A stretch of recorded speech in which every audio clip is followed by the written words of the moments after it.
Leadership and communication, like I said, it's hand in hand. And I read a lot of books on leadership, and I recently picked up Leading Gen Z as I gave a speech a little while back at a conference on leading Gen Z, and mostly to a group of water, wastewater treatment operators, supervisors, managers. As I've heard a lot of negativity around Gen Z. Now, I've heard negativity around every generation. Every generation seems to talk crap about the next generation coming up, and it's just a vicious cycle, and it's ridiculous. And instead of people wanting to actually do something about it, they just talk crap. Boomers, they were hippies and worthless. Millennials, we have too many lattes and avocado toast. I mean, all the stuff. And I was made to realize it's not a generation. It's us as leaders that we are not willing to adapt. We're not willing to put the work in when we get the leadership role to actually become a better leader.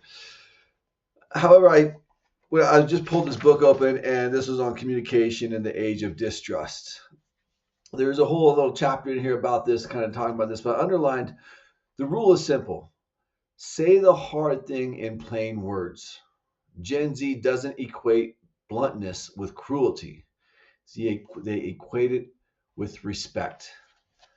Now, as you know, I'm a direct communicator. I like being blunt, and so I just love that. But I thought that was great. The more I read this book, the more I've been doing research on Gen Z as a whole, the more I love them. They are really implemented in what I have been hoping for, in our leadership. They're really setting a standard and holding people to that. And I think that's part of it, of that communication aspect. No more indirectness with them.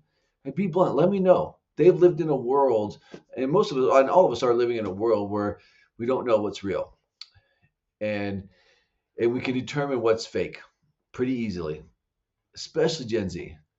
So I think that directness, that bluntness is super helpful, and for everybody in work and in personal lives, even with ourselves.